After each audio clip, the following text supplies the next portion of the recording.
I guess the current is going to be blowing the tether upslope. Yeah. Okay, I'm going to call this on bottom. Copy. Bottom. 1311.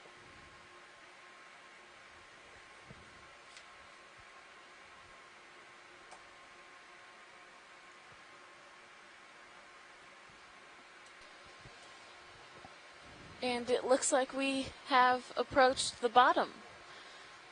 We are at 823 meters, and it looks like soft sediment. Bridge is RV Yeah, we're safely on the bottom. Let's set bail out for... We have a few little fish swimming around here at the bottom. Our ROV team is going to get set up for us. Okay, here we go. USBL depth.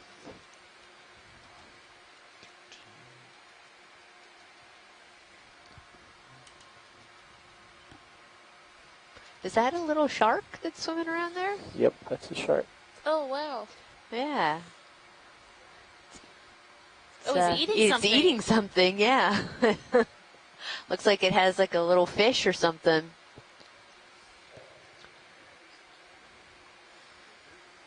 Down it went. All right, it's going to come in here, check out the ROV. Cruise on right around us, or under us. Yeah.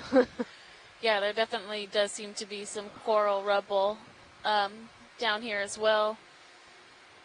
We are just off of this knoll feature, so when we are set to roll, the ROV will go ahead and traverse towards our feature of interest today.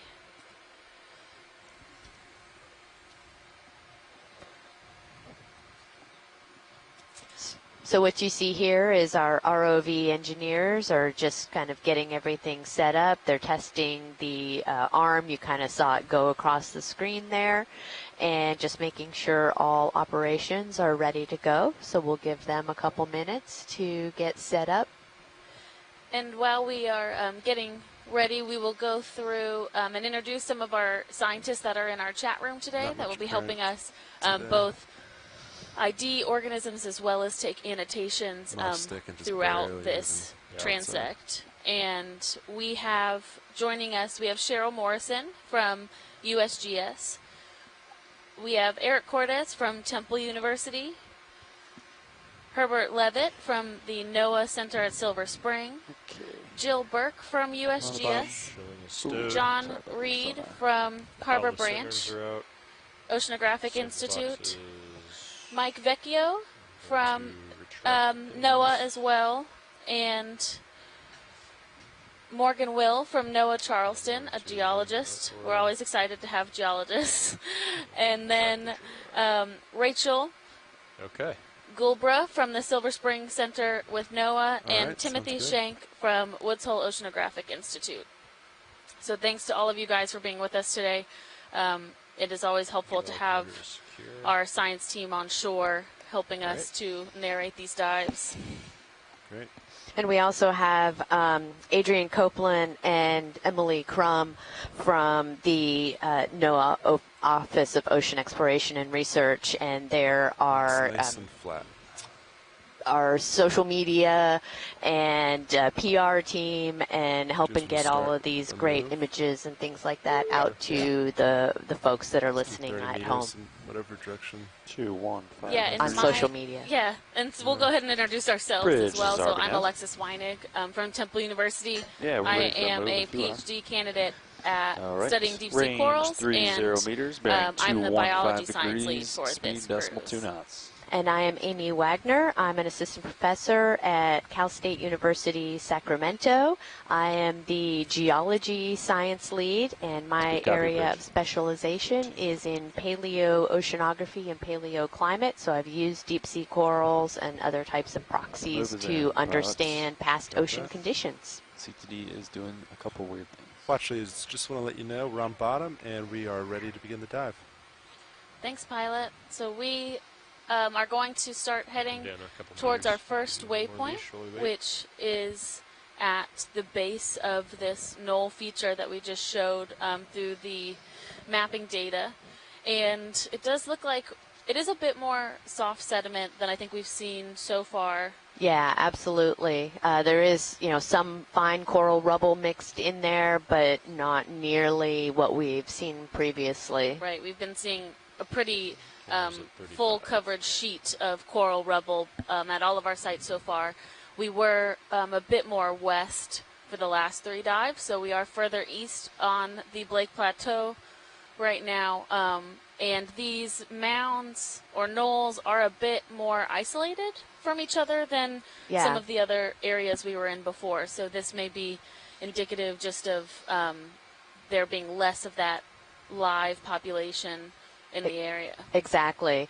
And that's one of the reasons why we're out here, that these have the potential to be deep sea coral habitats, but we don't know. And we can do the mapping, but we really need to get out here and have eyes on site to understand what's out here. Right, and this type of data where we move from off of the feature onto the feature helps inform our habitat suitability models.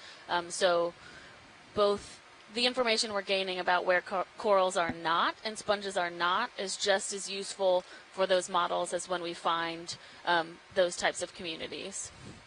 Absolutely.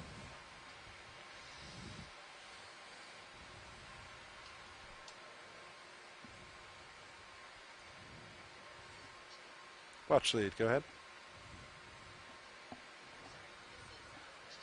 Watch 2, how are you?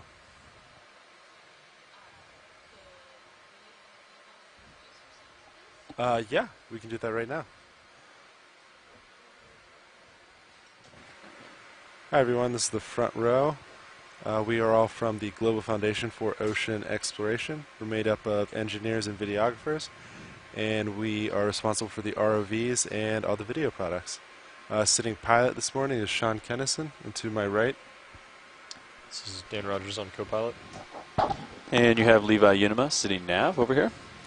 And in the far corner is Roland Bryan doing video, and in our back row, I'm Emily Narrow, and I'm in the video clipping chair. and again, we're all from the Global Foundation for Ocean Exploration, and ready for a great dive today. All right, thanks so much, guys. They really make this whole operation happen. So we have what looks like on the seafloor is actually sargassum, so a floating seaweed that once it dies just sinks to the bottom of the ocean. And I think we talked yesterday kind of offline to each other about why we might see an increasing intensity of sargassum on the seafloor as we move east. You can adjust the beam. Yeah, so as we move further away outside of the Gulf Stream, we start to get into what we call the Sargasso Sea, and this is part of one of the main ocean gyres, the circulation pattern of the currents, and it's carrying a lot of this it's allowing a lot of the sargassum to kind of accumulate. And so as we kind of get into the edge of that, we're seeing on the surface, we're seeing quite a bit more sargassum. And so this is actually a plant that is photosynthesizing and creating a lot of productivity at the surface, and then it sinks down and provides a lot of nutrients for the things that are living on the bottom. So as we're going along, and we see some of this coral rubble and little bits, but a lot of kind of coarse-defined sands, it may not look to the eye to be very abundant of life, and we don't have the ability to do any type of push cores into the sediments, but if at some point we do, there's a high likelihood that there's a bunch of kind of small microscopic life in these sediments, because with this amount of sargassum on the seafloor, there's plenty of nutrients coming into this region. Yeah, so that's one of the Video, you want to snap this fish real quick? yeah. Ooh, yeah, what is... We have that vertical fish that's passing by, and then there's one that's on the seafloor. I'm sorry, I thought you were talking the vertical one. Oh, no, sorry, I was going for this one. Yeah. Oh, he looks kind of grumpy. Yeah. It's very pretty and shiny, though. Very iridescent. Slow down. Come back, video.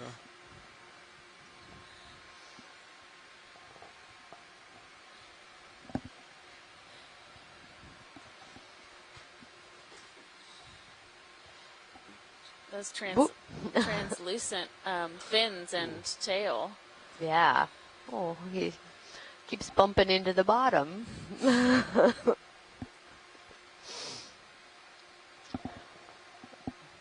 Yeah. So we are about 165 miles offshore. So yesterday we were just over 100 miles, so we moved out quite a bit to the east. And oh, there's a brittle star. Yep. At the end of my.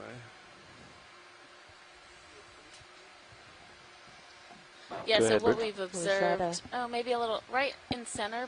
Pilot is a coral potentially. Yeah, a couple of them. One kind of by the That sounds good. dust Looks like cloud. The ship moves complete and center rotation Coming A-frame. So yeah, center. that looks good. Sorry, Washley, did you? Yeah. So There are a lot of voices there's a in couple there. just to the left, forward. To the right. Sorry. Well, these up here. Oh, the okay. same. Oh, yep. Right. Yep. Where you're pointing. Yeah. Out of the view here. Washley, that's kind of out, Okay. kind of at the limit right now. No worries. Kinda We see can it. Yeah, keep going. copy that. Yep. I'll see if I can find some more in line with our track.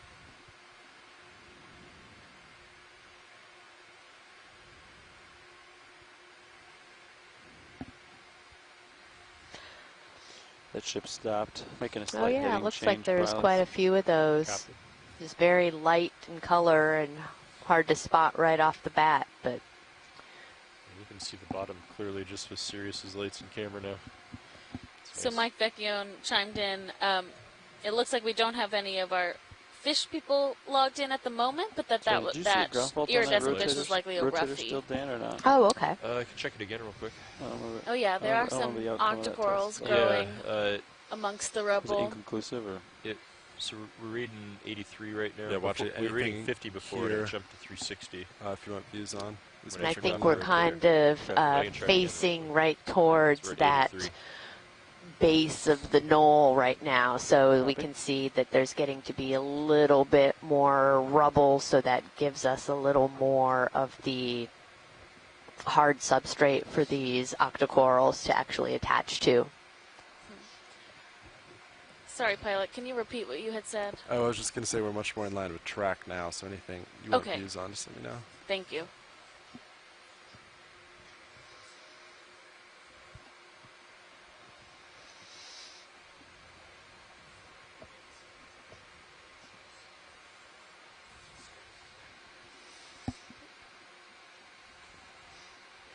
And if you're watching online, if you look at our camera too, this is a great shot from our Another one of your fish. companion vehicle that helps our main ROV navigate around, the Sirius, and this is looking down at D2, the Deep You Discoverer. want to snap it real quick? Yeah. Just to see what it is. Oh, yep, here's another little fish. Those teeth, I'd love to get a great view of this guy. One of the great things about this program, well, for one, the ability for the telepresence, and while we have a couple of scientists on board, Alexis and myself, neither one of us are specialists in fish. And so we really rely on a lot of the shore-based scientists to help us with various identifications, either real-time through the chat or Copy, 310. online, Thank you, Rich.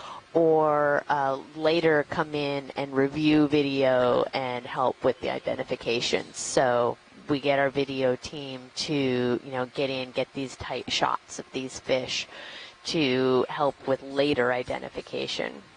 Yeah, we've had a couple of scientists, Cheryl Morrison and Mike Vecchione, chime in that they believe this is a viper fish. Yeah, I was going to say, when we get a shot of its head. Ooh, yeah, look has at that. these very menacing looking teeth. Ooh, Oh, yeah. there's a little coral behind him. Mm-hmm.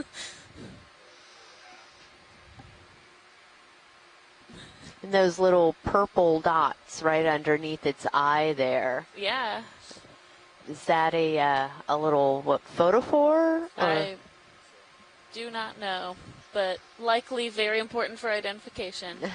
We have a Oh, a nice coral there. coral in the background, a primnoid octocoral. Science, while we're here, do you want to zoom on the coral? I would like to, yes. Yeah, video. For it. Yeah, so this is a primnoid, potentially plumarella, which we see in the area a lot, which is a genus of primnoid octocoral. You can see how the polyps are all very uniformly aligned, and the branching pattern has those kind of one after the other branches on the other side, so it gives that skeleton a kind of zigzag down the center base of the skeleton. Super pretty. Sorry, video. I'm at my limit. Down. I'm going to try to. And we've had a couple primnoids in our sampling so far, and I think. Oh, there's a little tiny. Oh yeah. Baby fish, or no, a little shrimp. Yeah, or swimming. amphipod. Our other device. A small brittle star on the left. There was something. So you can see those 8 tentacles, which give the octocoral their characteristic name, that surround the mouth of the polyps. And these also have that kind of iridescent skeleton, so if you peel the tissue off of them, which we do for isotope and DNA analysis, the skeleton is a really beautiful gold color. Oh, wow. I did not know that. Yeah. Thanks, pilot. That's great. Cannot tilt down. I can back up. Oh, and a The only snap-a-brain other kid. place I can route that camera is on your big monitor. Do you want me to do that momentarily or not? We have a couple of those small plexarids, Mm-hmm. which they are quite difficult to spot, like you said earlier. Yeah. Because they have that Cool. very light, Blend in. feathery color. Copy. Spectacular.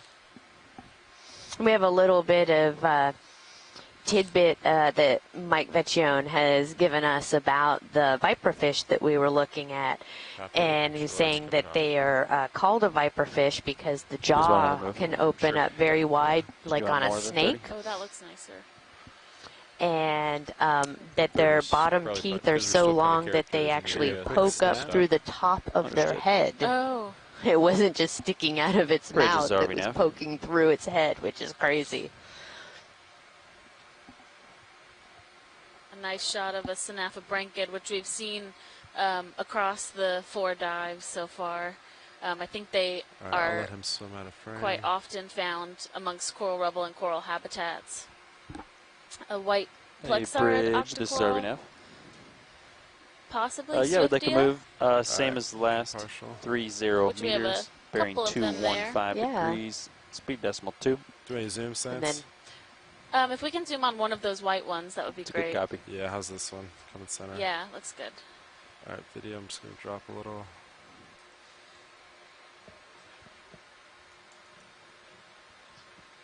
Alright, video, you can start to come in.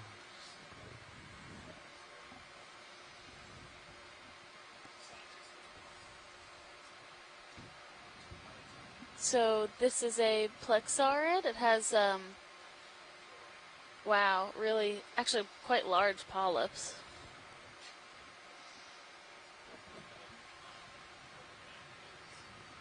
And a brittle star behind it, of a type that I don't know if we've seen, or we at least haven't zoomed on yet. yeah, that does look a little different than the ones that we've seen a lot of. And for reference, those lasers that you see Back on up screen more. Sorry, sometimes I'm at my are 10 centimeters, limit and there, that video. helps us with figuring out the size of the organisms or even geologic features, Alright, video. because it can be Okay. difficult to realize how small some of these things are since our cameras are so powerful.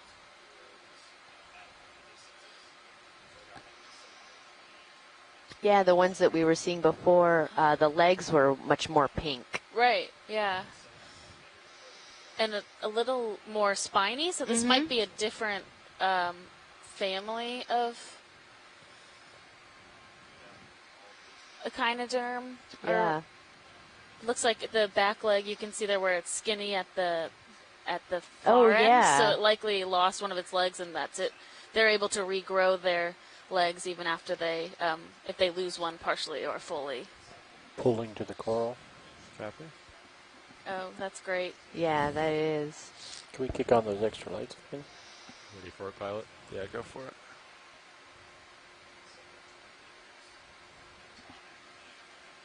we're really fortunate to have really amazing ROV pilots as well as video engineers. So Amy and I can sit back here and watch this awesome video and comment on it, but they're the ones doing the work, having to do with the lighting and all of the amazing both wide angle and zoomed in shots. Okay, video's clear. Oh, we have a little shrimp. Yep.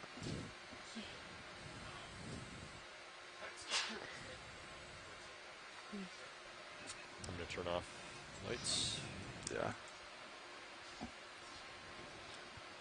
Team, when you are ready, we can carry on. Yeah, copy that. Science, moving on. Yeah, it's really hard for us to, you could sit down here at the bottom and just be looking at all of these things, close up. You zoom in and it's like, oh, there's a shrimp and there's another fish. And but we really want to see more of this knoll and try to understand and characterize that habitat and what's there. So we have to remind ourselves to keep moving sometimes, because we could just sit here and look at one spot probably for the entire day almost. Right.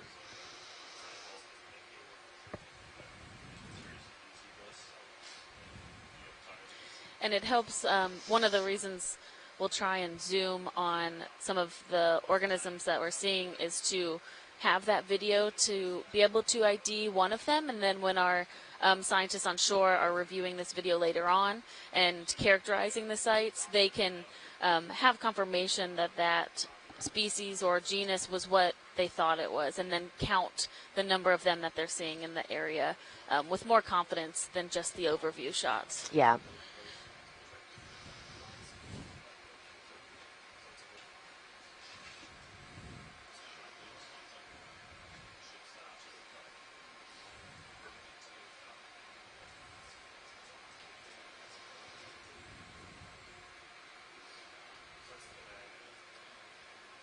So if you're just joining us today, we are about 165 miles off of the coast of Florida right now on the Blake Plateau.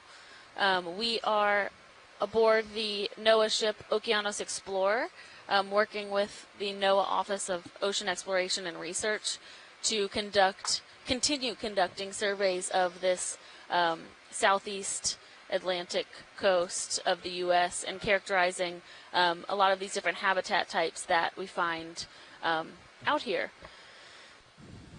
And my name is Alexis Weinig. I am from Temple University and the bio lead for this cruise.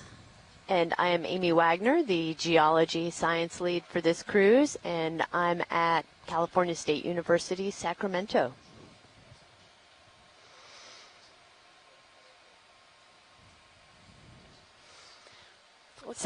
Sorry, go ahead, Amy. Oh, no, go ahead.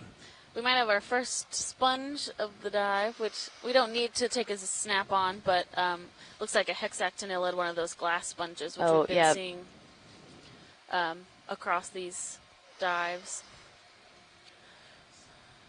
And so just for a quick overview of our plan for this whole expedition, so we have 21 days at sea, 23 days at sea with 21 dives. So we will be diving every day. We started a couple days ago, and we are on our fourth dive. So far, we have mostly been diving on cold water coral mound areas. We didn't quite expect yesterday to look like a cold water coral mound since we thought it was a scarp. Yeah. But it had a lot of coral rubble associated with it. And after we have a couple more days. We have today and tomorrow, which will likely be cold water coral areas. And then we have our first seep dive on the 26th. So that will be an interesting change in scenery for us. That'll be really exciting. So we expect what we mean by a seep dive is there are areas where there's actually methane that's trapped underneath the sediment and in the rock layers out here, and then because it's a gas, it tries to bubble up to the surface, and so over time it finds these pathways and actually starts bubbling up out of the seafloor. And they're really interesting from a biological perspective because then you get some of these kind of primary producers that instead of using the sunlight to create energy, they are able to use the methane to do so. And so we start to see some of these what we call microbial mats on the seafloor, and that then brings in mussels and kind of allows these undersea, communities to form where we wouldn't usually see anything besides kind of what we're even seeing now. So we're really excited about that. And we, after we have that seep dive, and then we have a couple dives on this expedition where we're also doing midwater transects. So we will, at the end of the benthic portion of the dive, move up into the water column and do transects to see what type of life is living there, and use our new suction sampler to make some of those collections. We had a really great midwater section in one of our earlier dives, and we were able to collect a couple gelatinous organisms, which are generally much more elusive as far as making collections. And then we also have a couple archaeological dives planned for this cruise. The first one, the potential Bloody Marsh wreck, on the 28th of this month. We'll see if we can find a couple more targets for the end of the cruise. Yeah. No, I'm super excited for that dive. I do, scuba diving is probably a lot of us do, and have had a chance to dive on some other wrecks, but to really be able to get into this deeper water where you typically couldn't scuba dive to is going to be really exciting.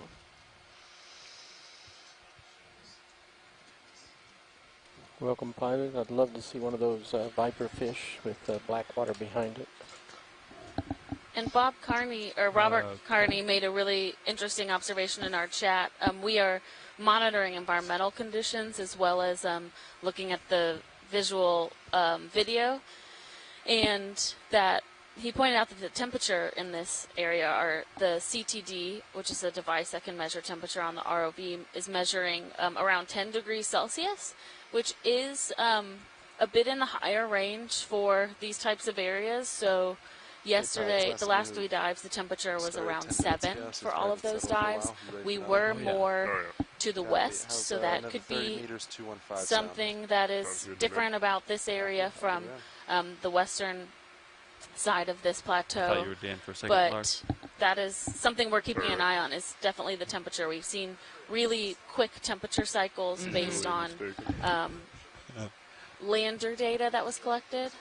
So we send down a benthic lander that sits on the bottom of the seafloor and has a number of sensors on it for weeks to months at a time, and take continuous measurement to know what the habitat is like from an environmental standpoint. And so we have seen temperature changes from around 6 degrees Celsius up to almost 13 degrees Celsius in a really short amount of time. And that's one of the things that we're trying to understand better. Yeah. We have a nice sponge and coral aggregation. Some of these hexactinellid glass sponges, a little grouping of them. Yeah. Another primnoid octocoral. And a flexar. And is there a little fish off to the right there, kind of buried in the sand? Oh. It's something. What that is. Oh. Oh, what that is. Yeah, I don't either. I don't know what that is. We'll go back for sponge. Yeah.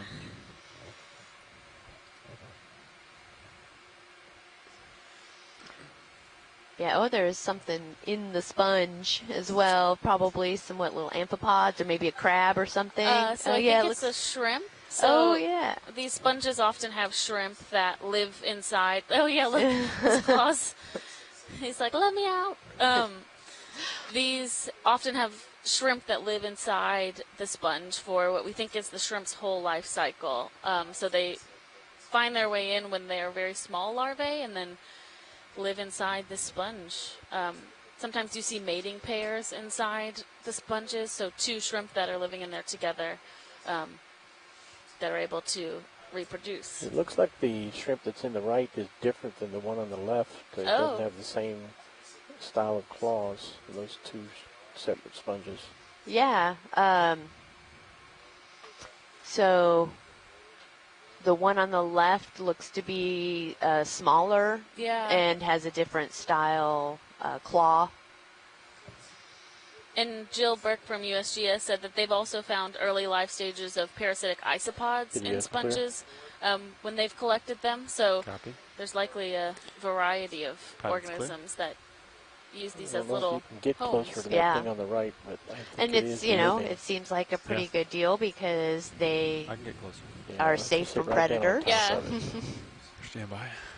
Approach. Same view every day, but And the isopods that are normally I have to help me when they're find it parasitic, back. they're found on fish. So it sounds like they start their yeah. they could start their life stage in the sponge and then Come back in. parasitize the fish. Who's in here somewhere, I think.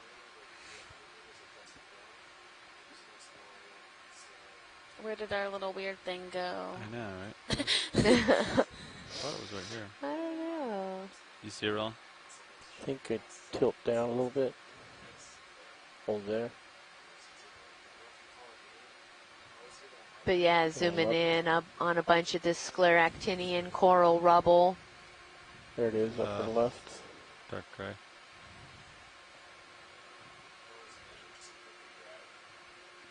We're just going to take a peek at that small little curiosity who's getting us. Oh, I think it's a like it's a Bivalve. bivalve. Oh, bivalve. Okay. Oh, it is, isn't it? Yeah, which is actually makes me wonder how many of those Yeah. there are if it's that covered by the sediment. I think we might So see it looks like something it's similar a type upper of left mollusk, this like a guy. clam Oh, or a let's go. mussel, probably a clam Mm-hmm. that has its Yeah, its shell open and its mouth Lower filtering I got the spot. sediment. Definitely not an invert person here. I think that's just a small sponge. Yeah. Mhm. Let that one go. All right, video. I'm going to keep moving. Thanks, everyone. Yeah. I'd be there at 060. Keep moving up towards the base of our knoll here. Yeah, continuing to see the same, no, maybe not the same, but similar plexaurid and primnoid octocorals. It's potential that they may be not very large, potentially because they're growing on some of this coral rubble, which isn't exactly stable. So once they reach a certain size, they might be toppling over and not continuing to grow to be, or it might just be that those species don't get really big. So Right, yeah. And even though we're not in, below the Gulf Stream today, the Gulf Stream meanders a lot. And so it's likely that this Video, you wanna go region for the can fish? experience some pretty see significant this bottom one. currents Yeah. as well. we have a little Nizumia rat-tail fish. We have not seen this guy today. Copy.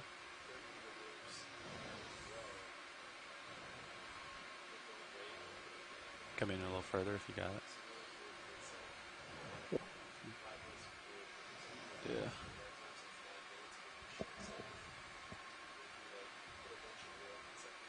You can see that.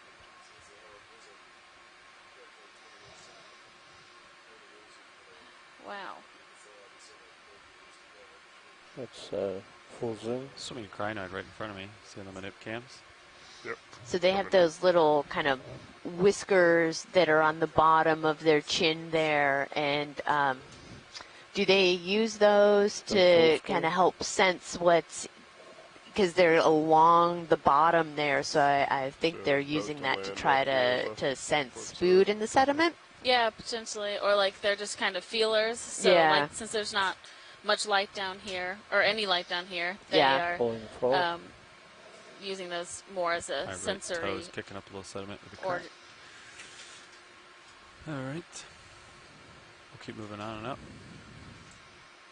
I got some tether to play with there. Definitely, yeah, you're right below me right now. Yeah.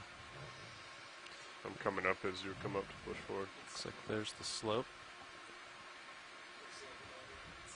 So we're basically facing into the base of this knoll, and you can kind of see a little bit of that uphill trend. And as we are getting closer to it, we're starting to see some larger chunks of this coral rubble. It's getting a little bit more abundant. Yeah, you see that slope as we're approaching, as we'll start going kind of uphill. There's a little yellow, fluffy bit there, probably an octocoral. It's either an anemone or a Oh, I think that's a cup coral. Yeah.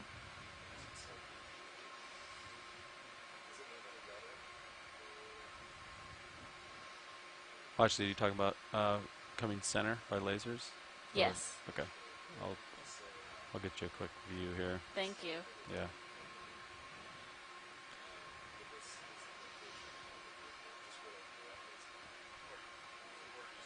Oh yeah, there's quite a number of octocorals around video. here. Come in partial. Go for yellow.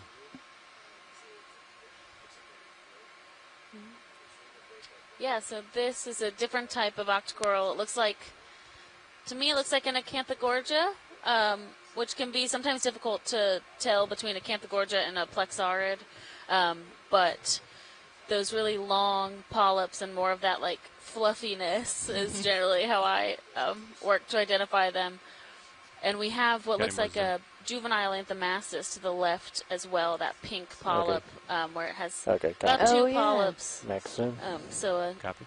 We didn't see any of those yesterday, did we? I think that's probably too far out for the extra lights, huh? Yeah. Can we center up HD2 Copilot? Copy. Taking your mid, pilot. Ready for full And screen. then that white coral that's to the left there. We have a small Slight cup tip coral there. down there too. Oh, yeah.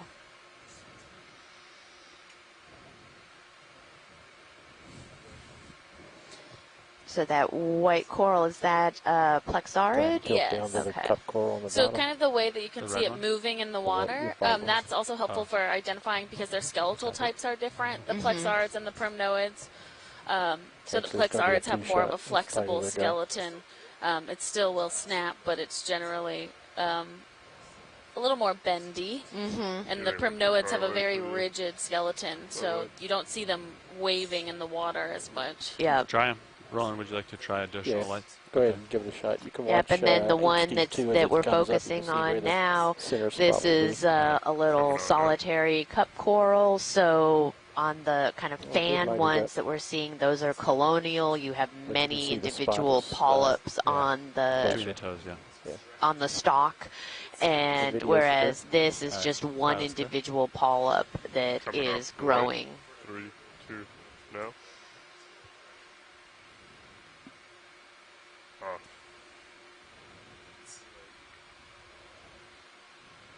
Okay. Continue up the hill here. Yes.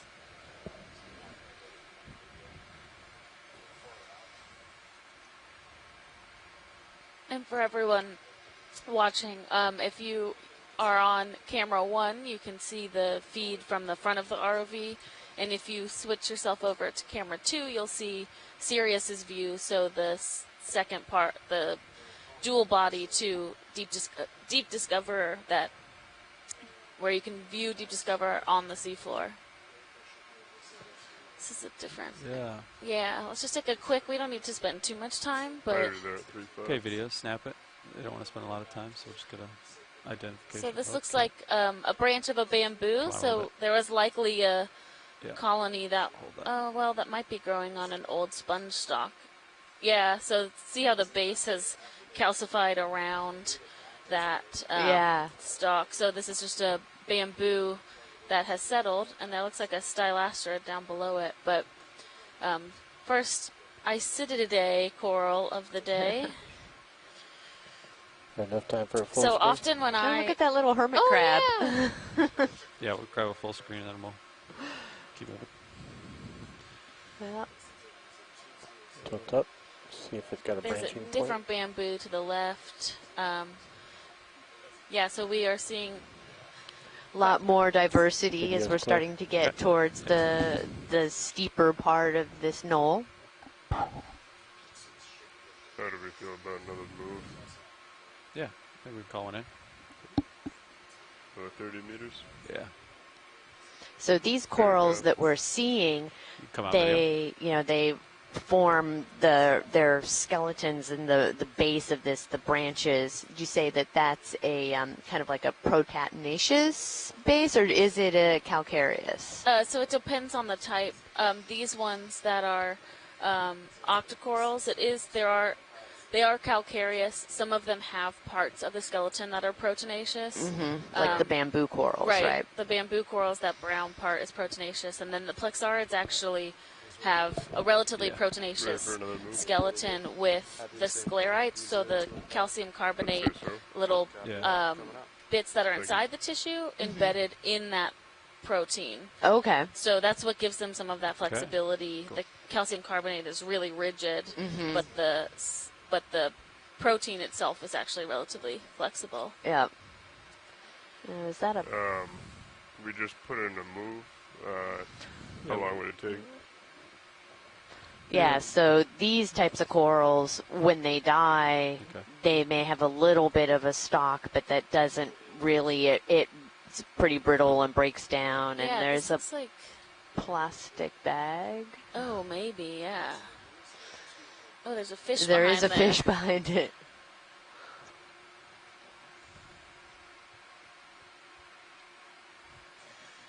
Yeah, I think it's a plastic. Oh, there's a fossil cup coral piece. Yeah. All right, come wide. Let's see if... There's a crinoid up there. Oh, yeah, here we go. Going up. There we go. Okay.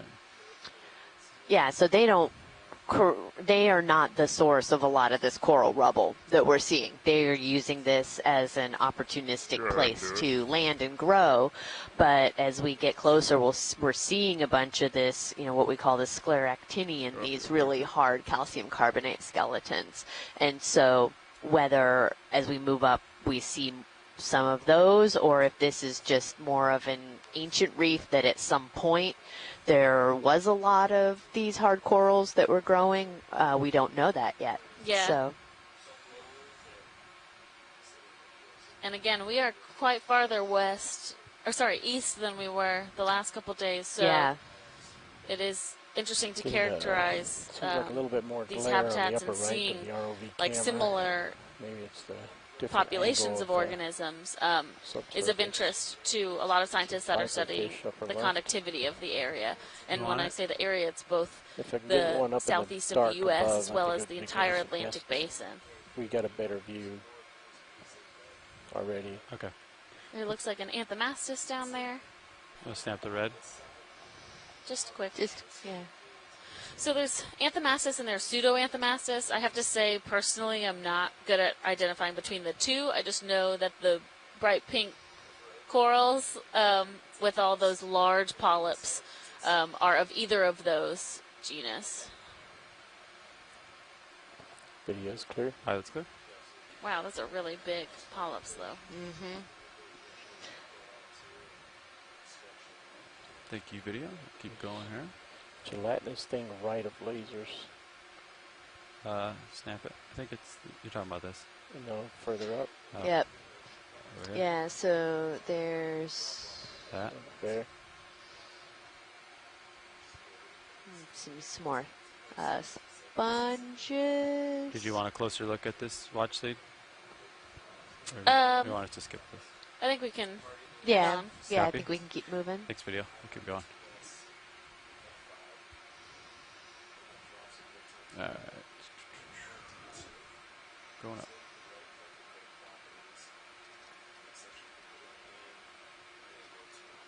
Ooh. Have we seen this red one already? I don't think so. Snap it. Yeah, Does it looks see like kind a of black coral. Oh, black coral, yeah. But yeah, we haven't seen these today. So this looks like a Very well lit. Bathypathes pretty is far the away. genus. The family is You have room untethered. Antipathidae, Yeah. and these are black corals, so the skeleton Get closer to underneath the the tissue is black, which gives them that name. Partial.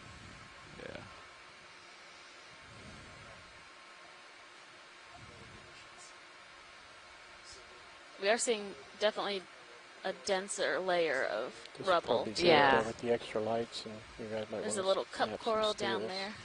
Little Yeah. yellow guy. Yeah. Yeah, there's a Large, bunch you of can turn them. the still camera on. Video, zoom at will, whatever you want.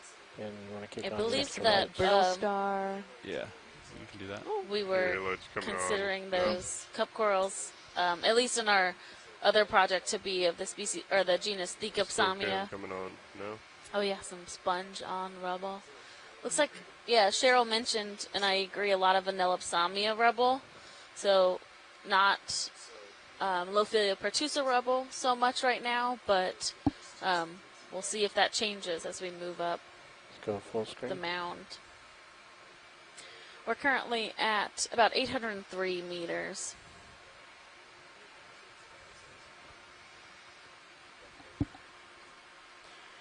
Still came off. Video's clear. All right, I'll get back into serious view. Come wide. Lights are clear. Lights coming off. 3, 2, no. All right. Is that full wide video? And it's full wide. Just close. Copy. I do not have you in my view anymore. If you rotate down, I think I'll be ready. Yeah, copy that. Yeah, I see you light full.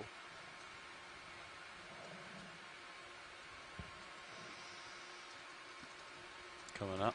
Be advised. Copy. Is this a sea star over here? Rolling? I think it is, yes. I don't think it's a sea star. Give it a quick little. Oh, yeah, look at that. I should not doubt the pilots. They're used to seeing this. I've definitely not seen one of I'll get those. closer. I'm pretty far away. Yeah.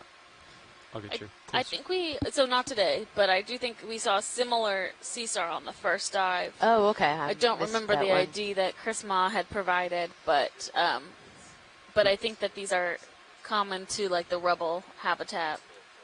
Copy. Video, I'll get one snap for you, and then we'll move on. Okay. You tell Great, me when. thank Yeah, you. go for it. And I saw two. Oh Get an yeah. ID, and then we'll. Yeah. Slight tilt. Looks like a peanut. It does, the peanut shell. Yeah. Video's clear. That's clear.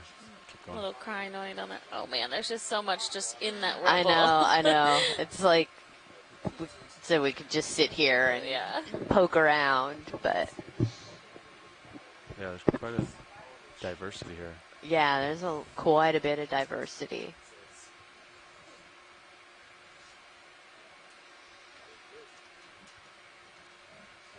Coming out.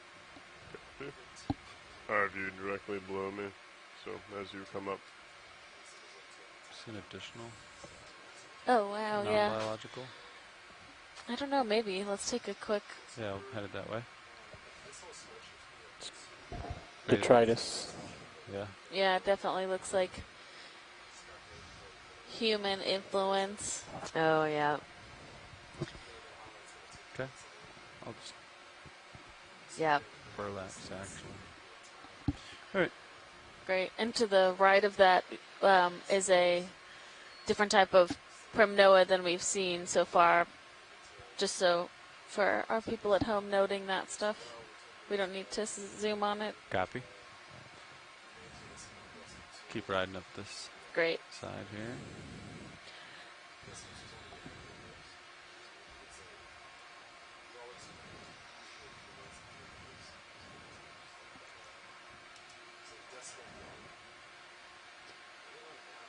Nav, this is watch lead 1.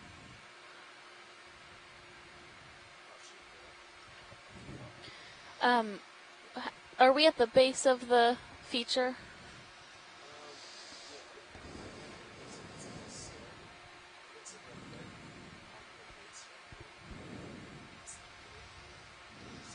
Take a peek off to starboard.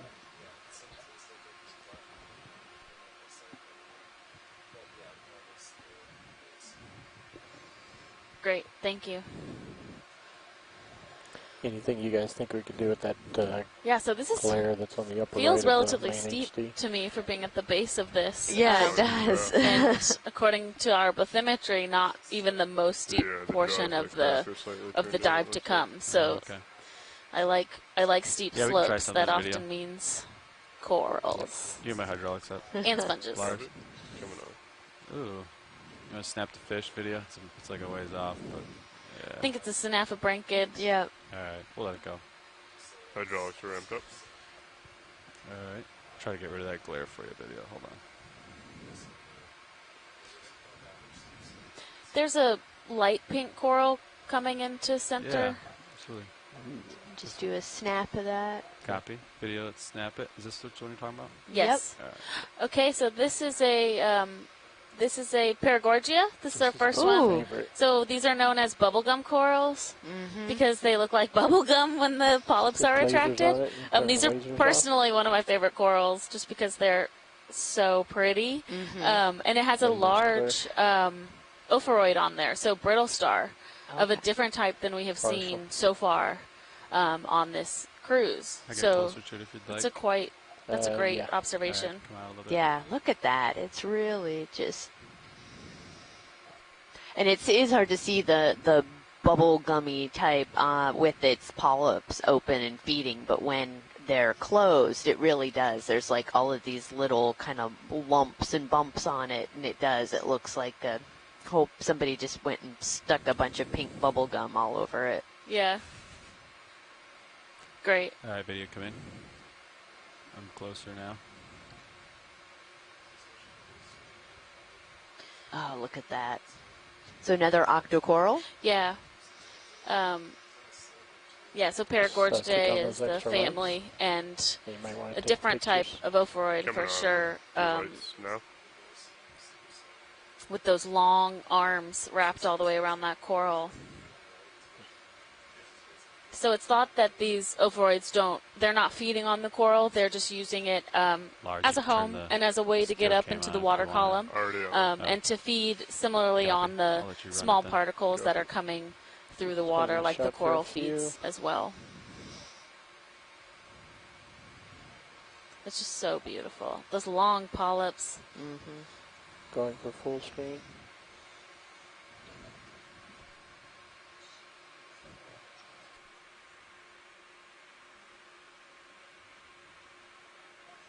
Bit of color in an otherwise gray world.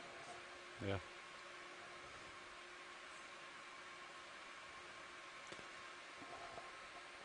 And video's clear. All right, pilot's clear. Thanks.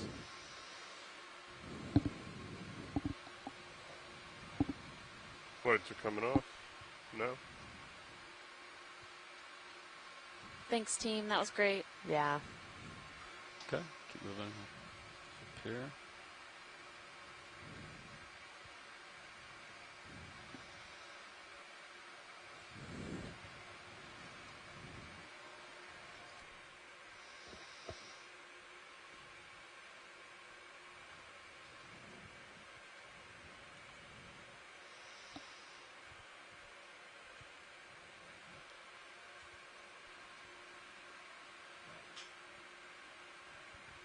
So definitely seeing a lot more abundance of these white octocorals and a few little kind of sand patches, but for them, and we're seeing some sponges and stuff, but just really high, dense coral rubble coverage.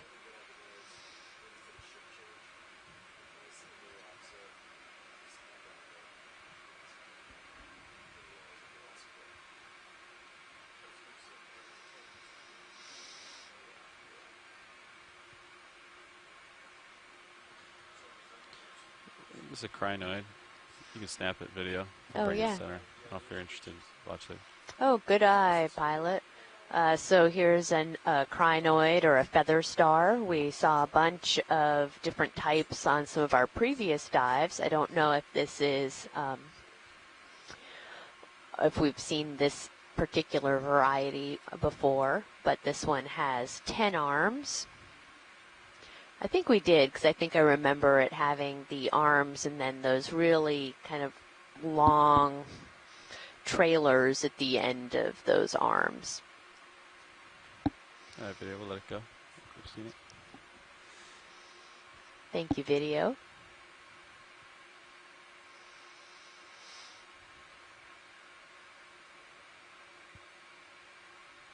Yeah, there's another one.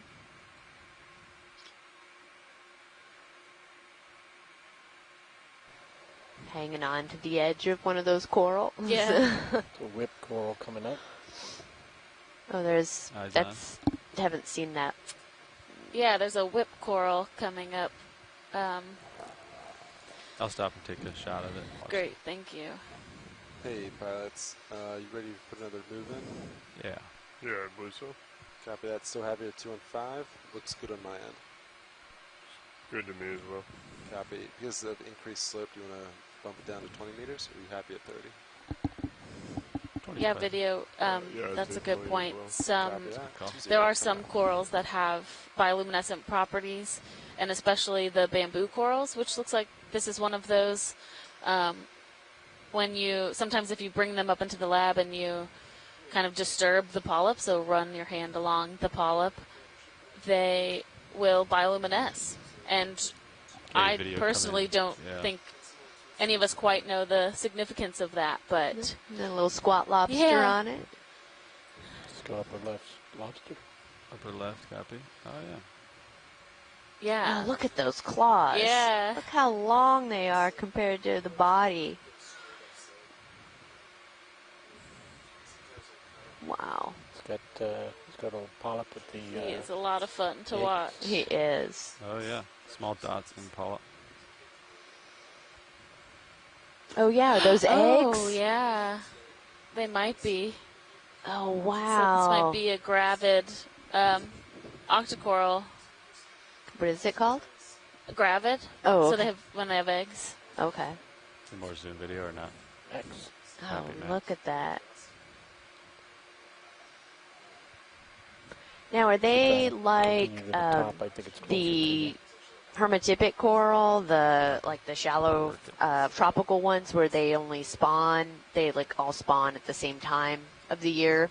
Yeah. So one of the real challenges with deep sea, there's another of the same type of crab, and a lot of mucus coming off of those corals. Actually. Yeah, they That is- may not be happy that. Well, that's pretty surprising for seeing in situ to see them like that, and that might have to do with the eggs being in there. Honestly, Okay. that's speculation, but you rarely see corals with mucus trails in their in natural situ. environment. Yeah.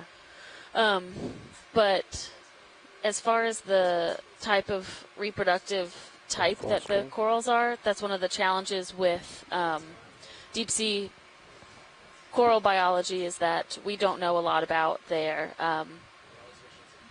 reproductive strategies. Sandra Yeah. Brook at FSU does do what she calls gonad chopping, which is she will segment the corals when we bring them to the surface to look at the type of gonads and eggs that they have. But some of them are brooders, some of them are spawners, and I don't know Video exactly which clear. are which. Copy. That's clear. Thanks. That's really cool. Yeah, that's a great observation. And it's Alright. nice that those polyps are so big that and clear that we can actually Yeah. see in there to see Yeah. the eggs.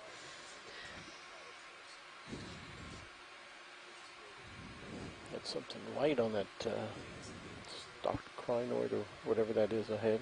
Yeah, what is that? Oh, is this one of our first live scleractinians? The white, just kind of at the left edge Snap of it. the screen?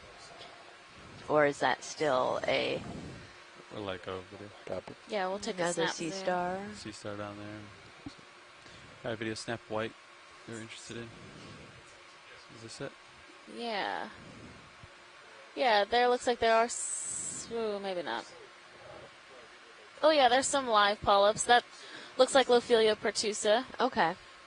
There's a couple... You can see the fleshy polyps on the left branch, Yep. which indicates that they are... that one is alive. There's a large barnacle up there as well. Oh, yeah.